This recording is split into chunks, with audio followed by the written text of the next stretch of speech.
Hello BookTube, I'm Jonathan, and today I found a nice spot over water to talk underwater sci-fi.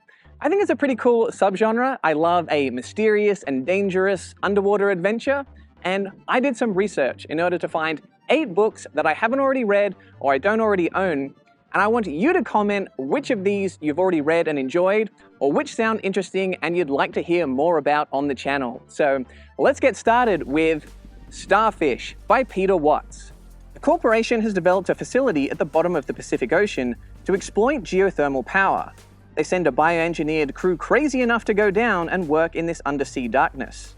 How many of them can survive, or will be allowed to survive, while worldwide disaster approaches from below? So recently I read Blindsight by Peter Watts, and it can be a bit of a tough read, a bit of a dark read, but it's also a brilliant read. I haven't been able to stop thinking about the ideas in that one ever since I finished it, so I definitely have to try some more Peter Watts, and Starfish comes highly recommended. Rachel from Shades of Orange actually recommended this to me in our video on scary sci-fi books, so I'm looking forward to this one. I think it's going to get the heart racing. Sounds a little scary. We're deep down under the sea with some, I don't know, kind of disturbed characters, it sounds like. And I know that Peter Watts is actually, or was, a marine mammal biologist before he started writing sci-fi, so pretty sure he's going to bring some hard sci-fi authenticity to what sounds like a pretty scary and intriguing story. Okay, up next we have Mission of Gravity by Hal Clement. For profit and adventure, Balanin would sail thousands of miles across uncharted waters into regions where gravity played strange tricks. He'd dare the perils of strange tribes and creatures of enormous size, a considerable enterprise for a being very much resembling a 15-inch caterpillar. So I haven't read anything by Hal Clement so far, but recently I made a video on 5 hard sci-fi books, and a number of commenters said to me, Jonathan, if you like hard sci-fi, you've got to try Hal Clement, and Mission of Gravity seems like one of his most popular books. I'm really interested in books that deal with different levels of gravity. That's always an interesting topic to me, and it sounds like we get some pretty interesting creatures as well. I love learning about different types of biology as well as perspectives. If we can really get into the mind of a creature that is very different from humans, that always makes for an interesting sci-fi read, as well as some of those harder sci-fi concepts deep down under the water, as it sounds like we might get in Mission of Gravity. Okay, moving on to our third book, we have The Deep Range by Arthur C. Clarke. 100 years in the future, the Earth's population is fed principally from the sea, on whale products or from plankton farms. Its hero is Walter Franklin, a grounded space engineer now assigned to a submarine patrol tending the whale herds. Ahead lies exciting adventures of the mysterious sea, including a fight with a giant squid and the search for a great sea serpent. So Arthur C. Clarke is one of my favorite sci-fi writers. I know he can write some great space adventures with books like 2001: A Space Odyssey and Rendezvous with Rama, but can he write a great adventure under the sea? There are a couple of Clarke books that I had planned to read before this one, like The City and the Stars and Fountains of Paradise, but I am trying to read more underwater sci-fi, so if you guys have read this one and you think I might enjoy it, get down in the comments and let me know that I should bump that up the TBR list and make sure I get to The Deep Range.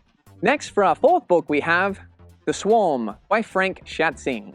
A team of scientists discover a strange, intelligent life force that takes form in marine animals, using them to wreak havoc on humanity. Human and suboceanic forces battle for control of the waters. At stake, the survival of the Earth's fragile ecology, and ultimately, the survival of the human race itself. So this is a popular German book, and I believe a television series adaptation is on the way, and it's another one that Rachel from Shades of Orange mentioned in a recent video. So seems to be picking up quite a bit of steam within the book community. I am interested in the premise. I like those kind of ecological aspects, the havoc that is being wreaked, the stakes seem high.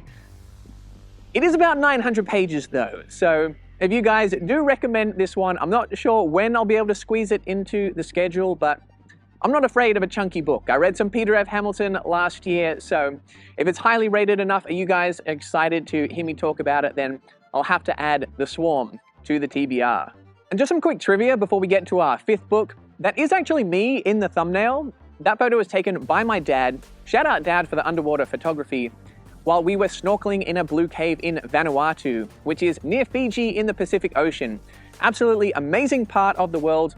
Luckily, no alien sea creatures in the water while we were there, and we live to tell the tale. So for our fifth book, we have The Dragon in the Sea by Frank Herbert.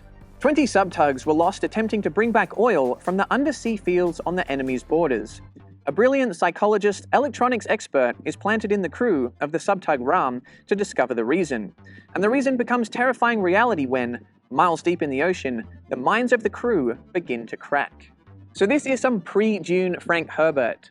I'm looking forward to trying that, as I haven't read any of his earlier novels as of yet, but from what I have read from Herbert, I'm expecting this will probably be a little less hard sci-fi and focus perhaps more on the world building and the themes. So I'm excited to dive into that type of sci-fi. I know this particular book isn't regarded quite as highly as Dune, but what is? All right, with our sixth book on the list, we have Deep Fathom by James Rollins. Ex-Navy SEAL Jack Kirkland surfaces from an underwater salvage mission to find Earth burning. Solar flares have triggered a series of gargantuan natural disasters. Kirkland pilots his exploration ship, Deep Fathom. Hey, that's the name of the book. On a desperate mission miles below the surface. Devastating secrets and a power that an ancient civilization could not contain await him.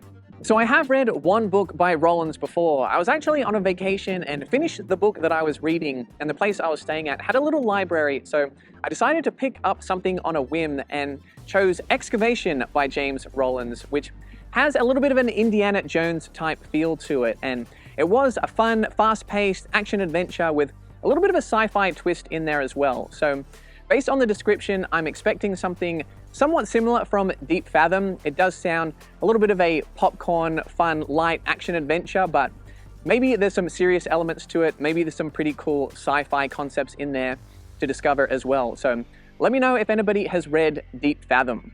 Okay, for our second last book, we have The Kraken Wakes by John Wyndham.